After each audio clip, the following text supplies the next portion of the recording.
Games, my guy. Here goes the dynamite. It's only a game. Why did you catch the man? Hello, and welcome back to Games My Guy podcast, the esports podcast made by fans for fans. My name is Patrick Aches Avery Kenny, and joined with me, as always, is the boy in blue, the little duck that could, or should I say goose, Ethan Doc Goose Butler. What's up, man? Patrick, it's been a weekend. Oh boy. Let me tell you, so much happening. My brain is filled with images of monkeys, gorilla scientists, FlyQuest, teams losing, teams win, everything. It's been a wild weekend of esports, let me tell you. And I don't know what to do with myself now that I have to wait at least 3 days for more esports. You kind of have to sit on your hands because we have been given a treat. I mean, so many things going on. We have the June Joust, which is gearing up, getting ready. We've been seeing some huge qualifying games. But of course, the big ticket this past weekend was the start of the LCS season. And you know, we've gotten some good looks at some teams. Some teams definitely underperforming, and it's just been an interesting time. A lot of esports to watch.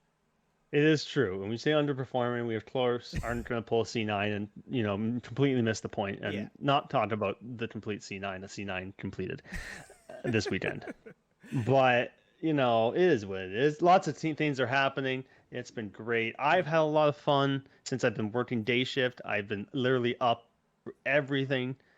From 6 a.m. till 10 p.m. I've seen it all, Patrick. Very boring between around 11 and 2, but then and I'm off to the races. Business gets a little slow in those hours, but if it's been on a screen, Ethan has watched it. That's what I'm getting from you right now.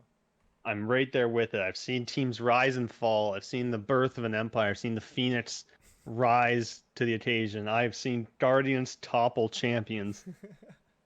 I've seen Jose Diodo be a god and then show gods can bleed, but then become a god again. So it's been great. It's a beautiful cycle, and it's only getting more and more interesting. And I think, honestly, the best places to start would be with the Overwatch League going into the June Joust. Some pretty crazy games, and I mean that one map win by the LA Valiant. Oh my god! What a wrench just in every plan that the Fusion had. That was at like 5 a.m. our time, and like the first two maps. Okay, let me paint a picture for you. They were over in probably 10 minutes. It was so quick. Like the Valiant were getting stomped. Then all of a sudden, Milanran and Crystal were like, no, me, my boy Shou Chang, and the homies. We want NYXL to go to the June Joust, so we're gonna full stall you here. No Numbani for you, Philly Fusion. EQO, it's been real. You can get a win, but you're not getting the win you need. Okay, you got to Korea, you did your quarantine, you're with the homies, but get out. Get out of here. We don't want you. Actually, though, it was cool because the Hangzhou Spark hosted the first live event for Overwatch League in over a year with the homestand there. Jeez. And that was pretty hyped up, I won't lie. Like, the Chinese Overwatch knows how to get it done. I mean, I'll say that. They know how to throw a party. Totally. That was hot. I like, just with everything that's been going on, it's nice to see that some things are kind of returning back to normal. And you're right. Honestly, the Chinese fans for Overwatch, they are hellbent. They're crazy, and they put on a good show, 100%. I wish it was for maybe not the LA Valiant, though. I wish the LA Valiant weren't the ones to throw a wrench in the whole Shocks and Fusion plans. But what a series, man! What a freaking series! They chose to they allow themselves one map win tournament. And they decided to pull their trump card out, and they're like, "No, we want this one." Okay, and so that's no. Ask not what the LA Valiant can do for New York, but what New York can do for the LA Valiant. Wait, so you know what? I don't know. That made sense, I suppose, if you think about it. Maybe I don't know. I don't know. Either way, it really is an interesting time. But just looking at the standings and just looking at how the whole weekend shaked out, there's a couple questions I got to ask the biggest Boston Uprising fan in the world. And one of those is, how do you feel after that Paris Eternal and Boston Uprising game on Thursday? Okay. That one was a mixed bag for me because I love me some EU talent and I love seeing it thrive in the league because everyone puts down. Don't get me wrong, I get why Korea is the strongest region in the world. Their players are gods.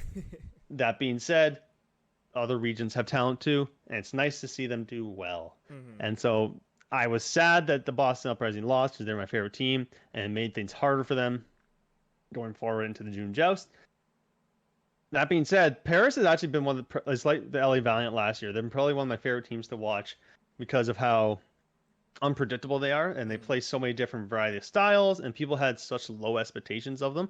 Like they were put below London Spitfire, around Vancouver Titans level, but everyone was above Valiant. But yeah, they're fun. They have a lot of good players. Naga's really good. Only like, oh my god, only got hit this snipe on IM37. He just he killed two people. I'm 37 said, no, don't worry, boys. I'm gonna go take care of this. And then only got Sam teleport. He's like, not today, my friend. Grappled up. It was like 2-second grab. It was like boop, boop, and he just boop, turned down, aimed at his head, and shot him in the face. And then it's just like I nearly did a spit take at my own house. I was watching the game. I was like, my mouth was a gape. A gape for this great game. It was pretty intense. And you're right. Like, this is definitely, Paris Eternal is definitely a team that is not a team that you would think would be performing like this. And yeah, definitely on the same level as a lot of the midfield teams. And yeah, like, you put me on Naga. I've already talked to you about this. Naga is definitely one of those exciting DPS carries that has come out, and he's really kind of shown up. And the whole Paris Eternal has kind of leveled up as well. So it'll be interesting to see where do you see Paris shaking out in the June Joust? Well, they didn't make it through, unfortunately. Yes, of course. But it was only because they think they had a close game against the Gladiators. I think it was. I'm pretty sure it was the Gladiators. So with they took a map though off the Gladiators, and that was pretty impressive. One thing that they're doing well is just like they're clearly improving week after week. Like in the May Melee, they had went 1-3. Okay, not great, not bad, but they did okay. This time they went 2-2, almost made the tournament, beating Washington and Boston, two teams that aren't to be trifled with. And so like they're not pushovers. They're learning every week. And they've had to deal with a lot. Neptuno left, so they brought in Girdro. He stepped up big, and they got a win. Then Elvote was forced to retire due to a wrist injury that was preventing him from opening goddamn water balls even. And he was getting pretty bad. Yeah. And then they brought in Vistola from British Hurricane. And so like they've had a lot going on. Yeah. And they've been great. Like I credit to the coaching staff from Get Amazed and JMac, and especially Avala. Avala, who had to put through like in 48 hours had to organize like a buyout thing with the Lund Spitfire because Vistola was part of the Hurricane. Find him, sign him, get them all set up to play, and approved by the league in 48 hours. And it was nuts. Jeez. Yeah, like just a huge team effort all together trying to get that all set up. And yeah, when you lose a key piece like Elevote over a physical injury, it's definitely something in esports that we don't really ever talk about, physical injuries or just taking leaves of absence for work-related injuries in general. Definitely something that a lot of people wouldn't even think would happen in an esports venue. But here we are, and you're right, definitely the whole team stepping up, trying to make a win and working out for the best. And honestly, the team has looked better because of it. They definitely look like they play a lot better together, and they look like they really kind of have things sort of figured out, honestly, given the circumstances. Exactly. Like they were put in a rough spot after losing pretty much all of their roster to the Dallas Fuel. And Avala was tasked with just putting together because they wanted to go EU, keep it low budget.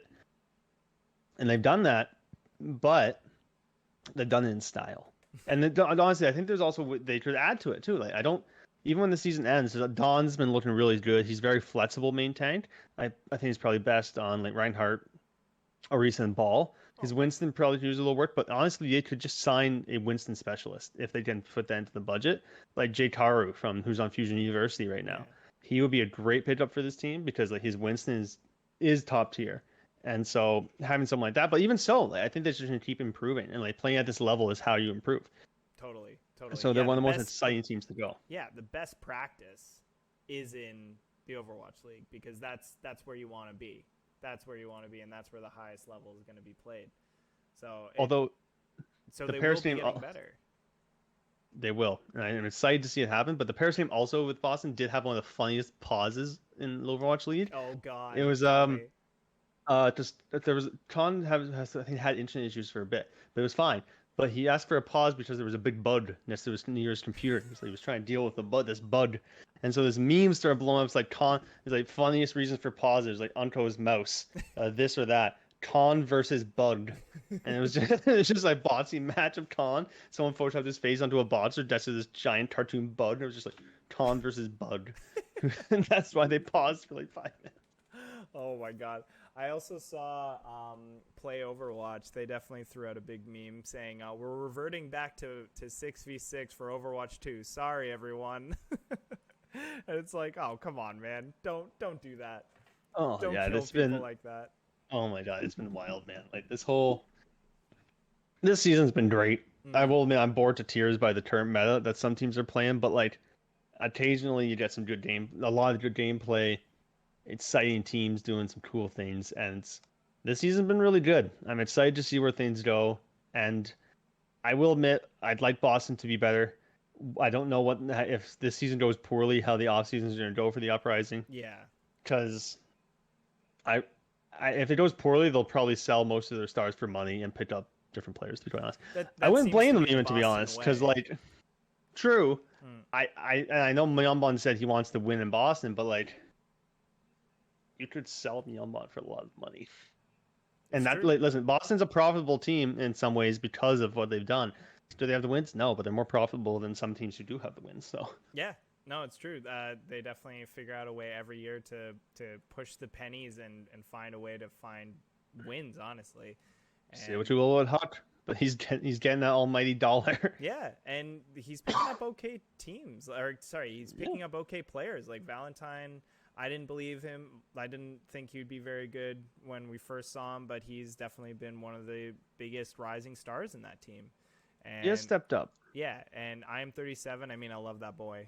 I He's a just good love boy. his whole story, but it's just cool to see him performing well. And Boston as a whole, Uprising, they've needed a couple of wins, and I know that Yeah. you've needed a couple of wins. So for that sake, I'm happy that they're winning. Thank you. It was a rough week this week. Mm. I was happy once weekend this year because of the team, but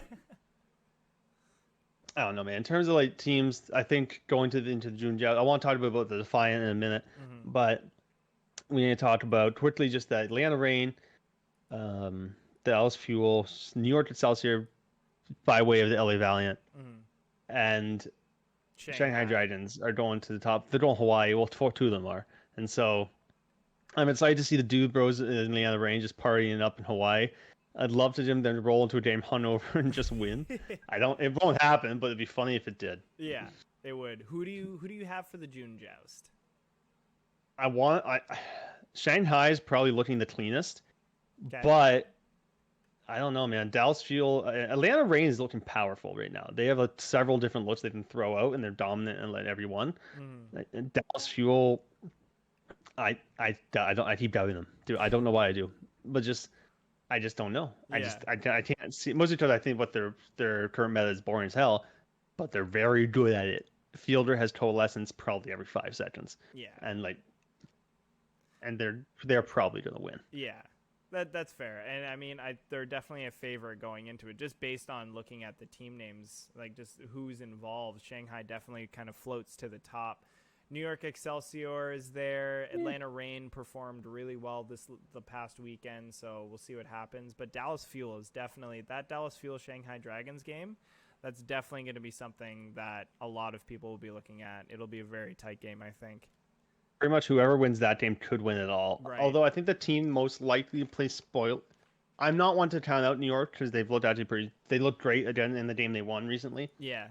But Atlanta Reign actually could play spoiler because I think it would be hilarious. Interesting. It would be amazing. It would be pretty cool. No smiles I can't remember his last name, looking at the camera just like with a trophy, like, or just like kills the entire Shanghai Dragons, just stoic, no reaction, or just a slight, his cheek twitches just a little bit, Yeah. and then he's like, haha. That's all he needs. That's all, and that's all the fans need to know that he's having a good time. Mm-hmm. Yeah. But Patrick, I want to talk to you quickly Please before we talk get to into. me. I want to talk to League of Legends as well because I'm in Oh, love. baby, I love it. But Let's talk about it. I gotta talk about the Toronto Defiant real quick. Okay, let's hear it. Got a little beef. Beef. I'm liking the team. In the I like the team. Defiant room. Okay, But let's hear it. I feel like for the third year in a row, they're a very deeply uninteresting team. Yes. Because like nothing about them is like. Aspire was the most exciting player all year, dude. Quite frankly, Yeah. he still has some good moments, but like no one's talking about the Defiant for like a third year in a row, and that has to be a problem because they represent Toronto, big city in Canada. We love them, and they have a lot of fans. But something is not working. I know they've had COVID health issues, but so like some of their key players are out, so I'm not going to take that away from them. Mm-hmm. And Nice has outperformed my expectations, but something is not going perfectly right. And again, I know there's some complications, and maybe they'll turn things around next stage, but I don't know what it is. I'm just not like they don't interest me as much as I thought they would. I love Sato, and I like the players, and there's talent there, but there's something is missing. That flair is missing. It's true. It's true. And I mean, if you just look at how they've done in the past, like I mean, they're in the overall standings right now for the West Division. They're sitting at 10th place, so third last, just in front of London Spitfire and the Vancouver Titans. And honestly, it's not by much. Like they're very solidly in the bottom. And especially for this kind of region, you're looking at, some certain names like San Francisco Shock pop up for you, Houston Outlaws. Like there is some great teams, but Toronto Defiant on paper and as they were in the earlier this season, they looked like a top 5 team.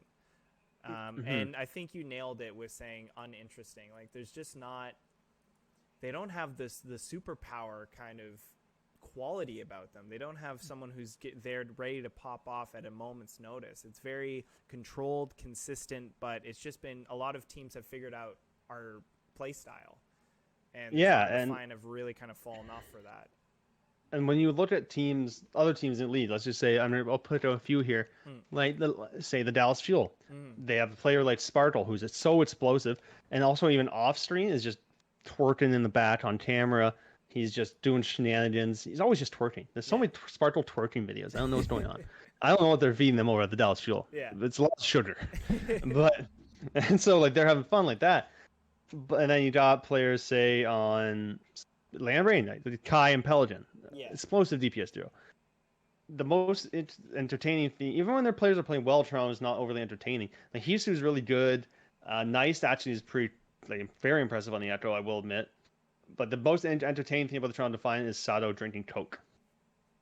Or Aspire hitting that really cool shot. But he's only on a 30-day contract, so like they've got to either sign him or sell him. But again, I can't overstate though how much I love Sato drinking Coke because he's inspiring the rest of the team to do it, and that's fun to me. Yeah. But there's something missing, and I want something back. It's true. Like even though, like I hate to say it, but even though last year's Toronto Defiant team didn't perform very well, it was always exciting to watch just because you wanted to see, are they going to show up today? Like what team am I going to see? And it was always bad, but I mean, at least there was some narrative, there's some kind of storyline, and esports teams and players live based on the storylines that they make. So Toronto Defiant really aren't helping themselves in any kind of fashion, just losing games and really not changing too much has really been a big difficulty for them. And I know, like you said before, that they've been dealing with different issues, like COVID related issues, that kind of stuff, and it's taken a lot out of the team. But Toronto Defiant is more than the 6 players that are actually starting in the games. There's a lot of stuff going in behind the scenes, and I think there's a lot of opportunities for Toronto Defiant to become, the meme team or a team that really is exciting to watch just based on the players that they have. I don't know what's going on, man, with them. They should be doing like their entire existence They've been an aggressively middle of the pack team. Yeah. Like no hire, no lawyer. That's a very good way of putting it. An aggressively middle of the pack. Yeah. Like at least with the Atlanta Reign, like they were super gatekeepery like the past like 2 years. Mm-hmm. But like they've had moments where they were super explosive and exciting, and they have such personalities on the team.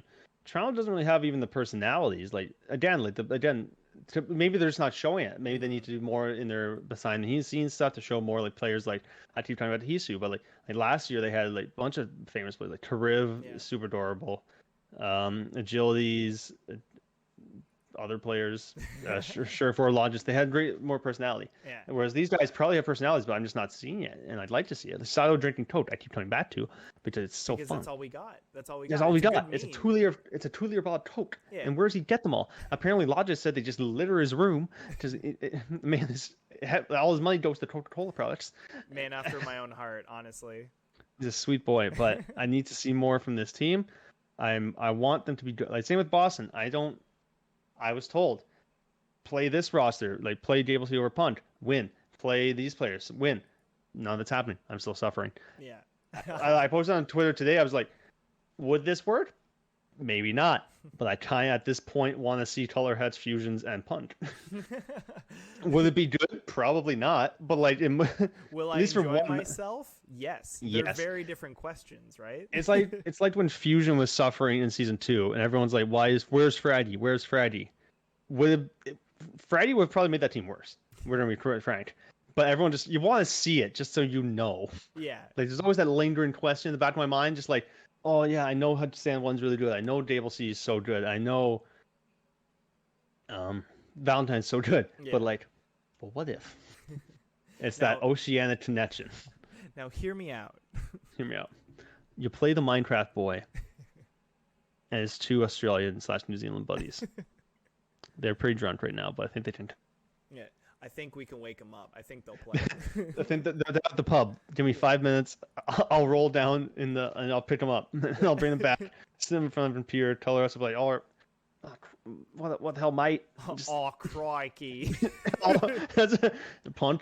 Oh, what are you saying, mate? We're going for a little bit of the Overwatch, are we? Oh, we're playing a bit of the Overwatch. Beauty. Love it. Fusion's just like, listen here, you fucking monkeys. We're going to play. I don't. God, my English accent's so bad. But essentially, the short form is Fusions would get them to play well. Yeah, you nailed the accents, by the way. I don't think you need to apologize at all about that. I feel like British people should be jealous of me because how I speak their accent better than they do. I think they would all love for you to say that to them. That would be a very good thing. Listen.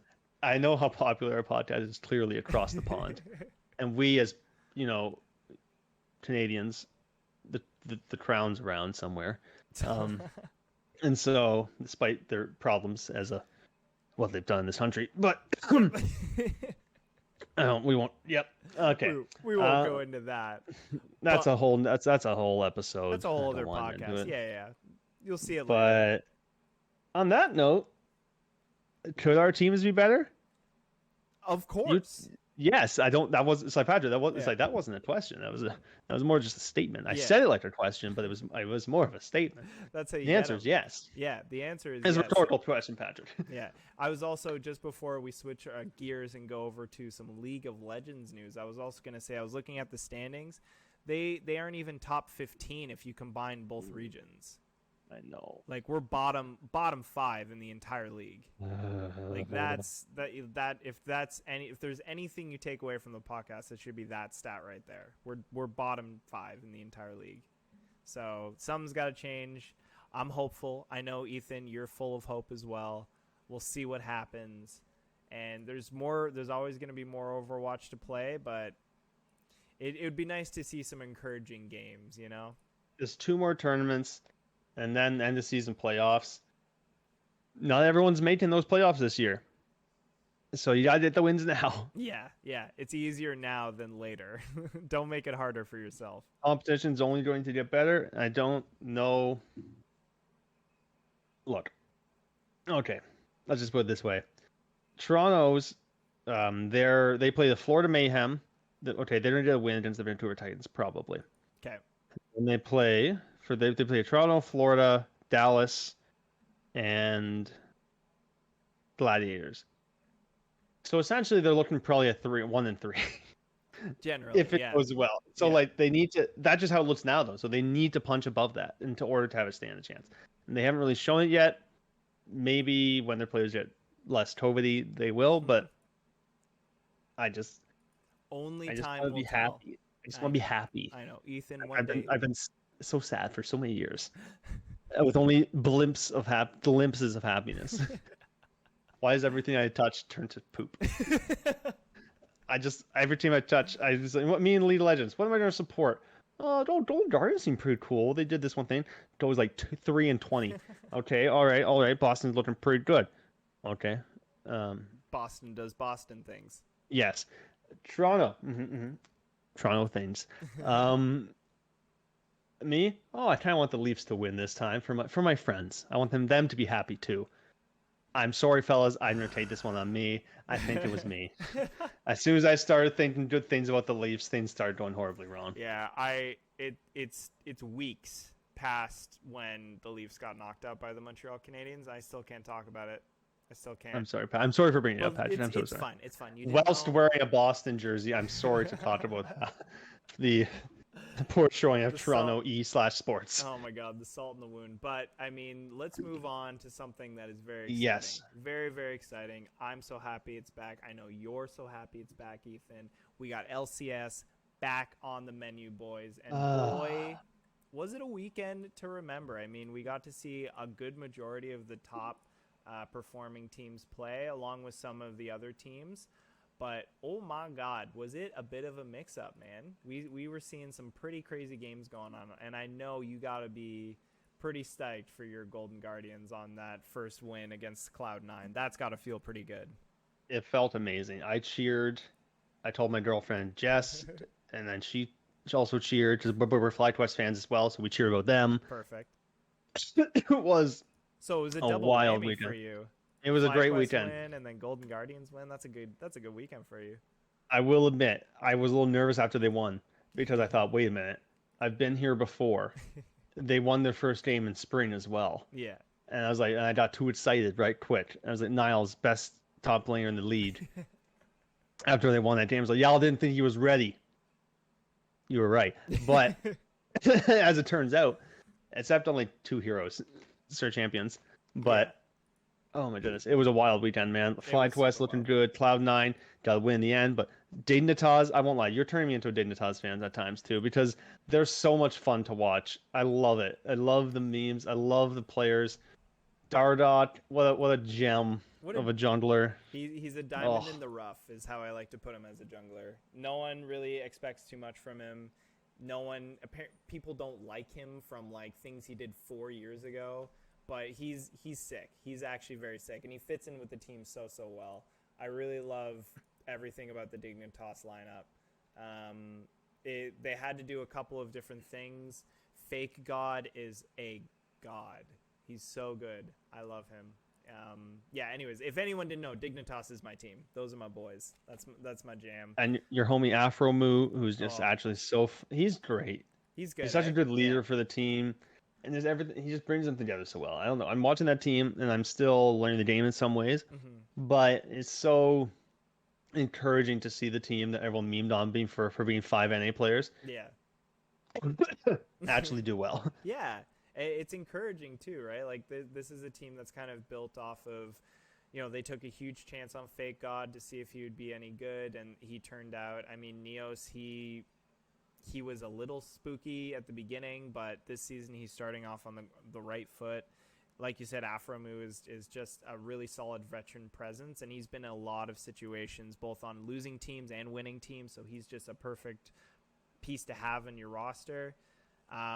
They didn't win all their games. I'll give it that. 100 Thieves there's something in the water for them. I'm really excited to see them.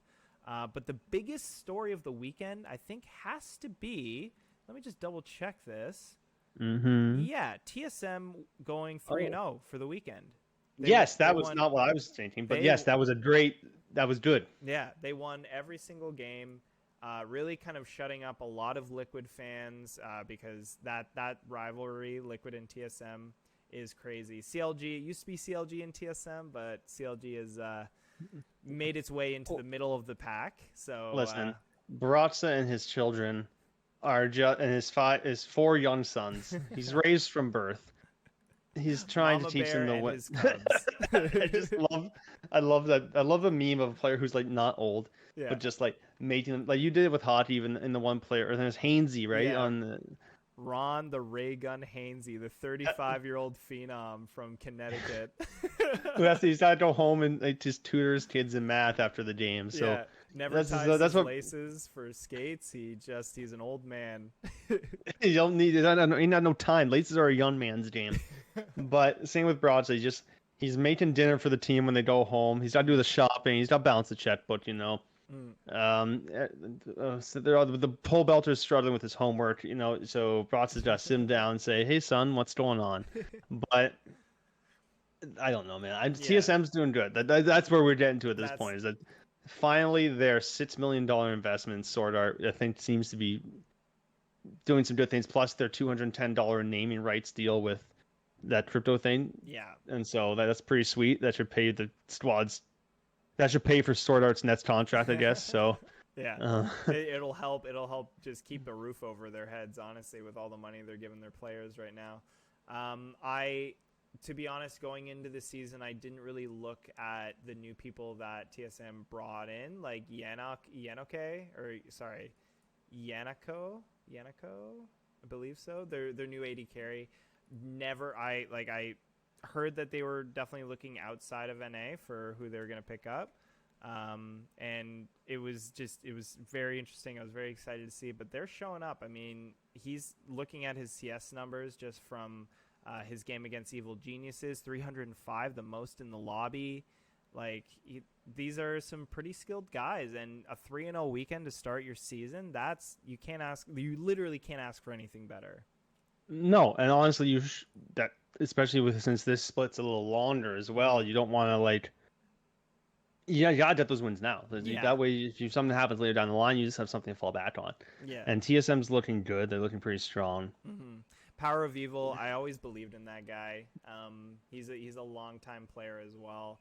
Just hasn't been on the right team. He was on Optic Gaming when they had a spot in the LCS. It's just nice to see some good clean fun going on, and TSM is definitely one of those teams that's been at the top for a long time, and they're kind of returning to form. But the other story definitely is Cloud9's kind of mixed bag result, only coming away with one win for the weekend. It's kind of spicy. I mean, the games they did play were kind of hard. I know the 100 Thieves games and the Team Liquid games, but your boys, the Golden Guardians, finding a win over Cloud9, the winners of the LCS last year, that's crazy. They called me a madman, Patrick. They called me a loony. They said I was stupid. They said, Ethan, why are you getting that Golden Guardians jersey? Never turns amount to anything. Never meant anything in your life. Golden Guardians. And look what they did. Oh, man. Did they lose some other games this weekend? Yes. But the only who they beat, Chain Perks. They killed Blabber, the king of the jungle, everyone was calling him. Perks, the friggin' madman. And now they've got people blaming, though. One thing I am concerned about Cloud9 is that I was talking about this on Twitter, is that I'm worried fans are going to unfairly put the blame on King because of how he's coming in to replace Sven. Because Sven was so good, over especially the MSI and over the spring split. Sven is a talent. Why is he on the academy team? Fair. But you can't blame King. This is a team-wide issue. This is not one player coming in and messing it up. They look pretty bad sometimes. Yeah. And then they look pretty good in the win. But that's so confusing. I don't get Cloud9. Yeah. I don't get it. They're just making weird decisions. They didn't really explain why as well with Kane coming into play Sven. I don't know, Patrick. Yeah. It's I mean, if you're King, if Cloud9 calls you and says, "Hey, we want you to start," you say yes. You can't fault the kid for being there. It's definitely a team choice, and we'll see if they stick with it. League of Legends, although it's a slow game, team changes and player changes moves fast and loose. So we'll see if Cloud9 decides to do any sort of changes in that end. But I mean, we've got some more League of Legends coming up June 11th. We got some pretty big ones. I'm hoping Team Dignitas versus Liquid goes the distance and my boys can take it out. You've got a nice, easy little schedule for your Golden Guardians up against CLG, which should be fun. And I'm very hopeful. yeah. But also, Patrick, the LEC is starting this coming weekend as well, so we got to see our Mad Lions. The Mad Our Lads. boys, the Mad Lions, right? They're coming in. They're going to be like, oi, bruv. What do you say there? Oi, are we going to have a ripper time on the Rift? Are you stepping at me? I'm our moot. I'll bash your head in with my Wukong. I'll swear me mum. Yeah, I'll do it. I'll do it right now. I play League of Legends. I'm telling... a British boy. How have we done a British accent for the one player who's not, like the player who's not British? I'm a British boy. I love it. I love playing my League of Legends with me mum. Listen, I was down with a beefer with Tori. You know, I'm just saying. You're a skank. They should not let us do accents. This is awful. Road, you're full of skanks. And then me and the lads are just coming in to crush ya. Yeah, we'll have a ripper time on the Rift, mate. We're not doing it on the phone, but it's still going to be a wild rift. Oh, We've God. lost control. They'll never see us in London again. Oh my God. We've been banned. We've been banned. Our citizenship revoked from a country we don't even have citizenship with. Oh my God. We're done. I love it. Well, Ethan, do you have any final thoughts while we pull this one out and finish this podcast with a bang? Well, despite our quality accent work, I must say, this has been a quality weekend for esports, and I'm excited to see more lead. Mm-hmm. I'm excited this weekend to see who can win the June Joust. I'm really excited to see what the Atlanta Rain Boys do in Hawaii just for fun. Not even playing games. I just wonder what they're going to do. Yeah, I want to see. I want to see the inevitable docu video that they'll post on YouTube about the whole experience. It's going to be so good. Mm-hmm. I don't know what. I feel like they're all be partying, and Kai will be doing it too, but he won't be smiling at all. The one British player we haven't talked about all these British players. We would actually do a British accent for the actual British player. That's not our style, man. That's not our style. No. Everyone else but Kai has a British accent. Oh, I love it. Well, we'll practice our British accent if you will practice yours, and we'll see you next podcast.